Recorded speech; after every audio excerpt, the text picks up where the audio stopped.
I really enjoy going back through some of the older stories regarding UFO and extraterrestrial contact, and with all the recent talk of Mars from Elon Musk, I decided to take a look at the history of the Red Planet and the multitude of stories of life existing on Mars.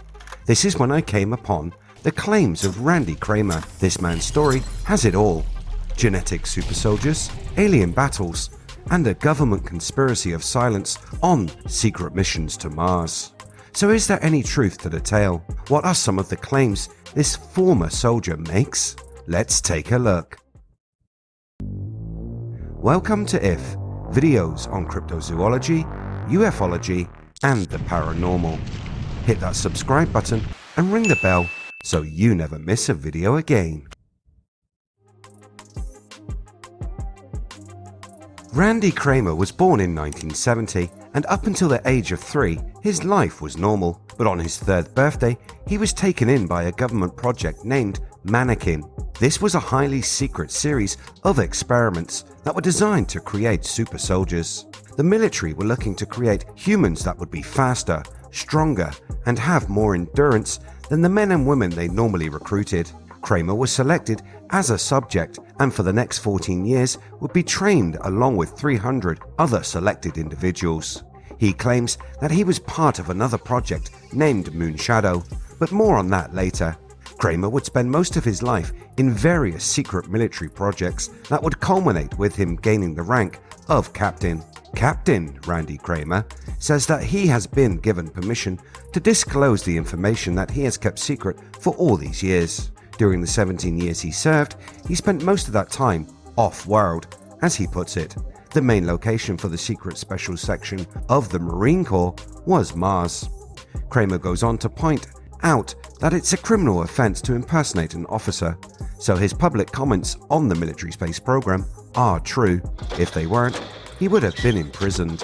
If this story is true, we should start at the beginning and Project Moonshadow. The captain outlines how the selection process for this secret program began before birth. The families that would provide the babies for the Moonshadow project were pre-selected by a team of expert genetic scientists. They chose those that already had a genetic advantage over the majority of the population. Some tweaking, they could use them as a base for their super soldiers. Cramer said jokingly, "Sometimes that I was a Marine since I was a baby, but this is actually legally true. When you're fighting, you don't care. You feel pretty aggressive and you're just happy to be there stomping and killing things." So who and where would these soldiers be fighting?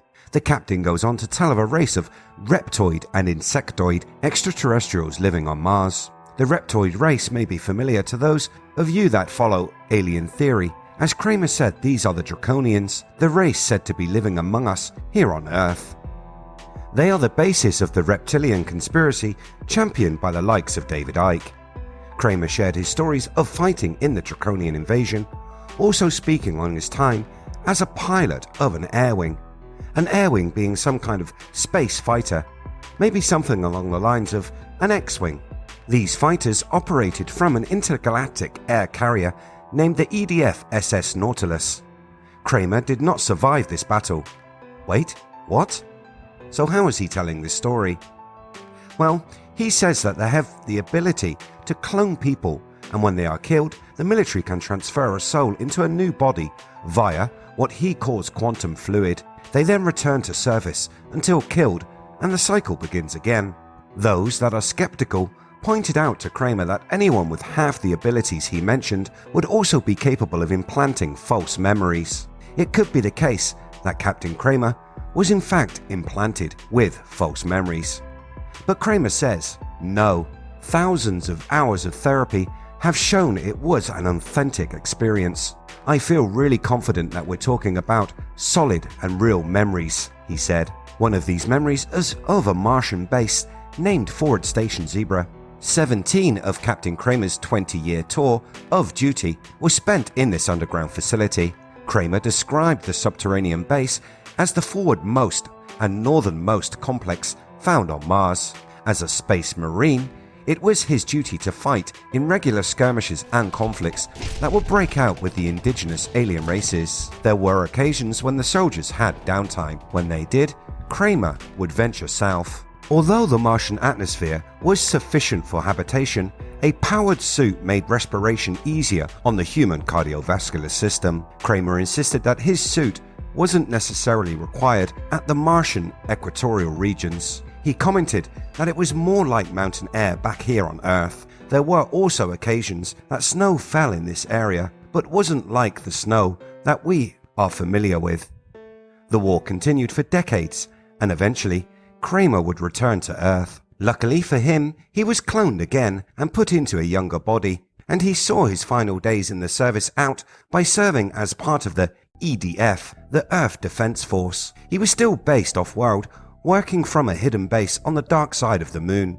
Since going public with these reports, Cramer has gone on the record saying that he is of the opinion that it isn't just Mars and the moon that have been claimed, but deeper into the solar system and even beyond. This is when we may ask why he is being allowed to tell such a fantastical story, if true. Randy Cramer says that it's all part of a government and military program of disclosure. It's been authorized by the top military officers. Cramer claims that he was given the green light on speaking publicly about his experiences. As part of the USMC's United States Marine Corps Special Service, he states that his commander, Brigadier General Julian Smythe, has given him full permission to share his story. Cramer claims his supervisor actually wanted him to speak publicly about it. If Cramer is authentic and telling the truth, this means the official military and government endorsement to release a massive amount of sensitive and classified information, all of which would normally be kept completely hidden from the public under that hackneyed rubric, national security. It means government-sanctioned Mars disclosure. What could be the implications of this Mars disclosure? Governments around the world, and the US government in particular, are lying to people on a scale so massive and colossal it defies imagination. People are scurrying around worrying about menial and banal affairs, falling for fear propaganda like Ebola and ISIS. But meanwhile, an elite-controlled section of humanity with highly advanced technology is already actively colonizing space. Rich Dolan calls this breakaway civilization. Cramer states that he believes there are colonies not just on the moon and Mars, but also all over the solar system and far beyond. What do you think of this amazing story? Is it just the retelling of a mix of science fiction tales?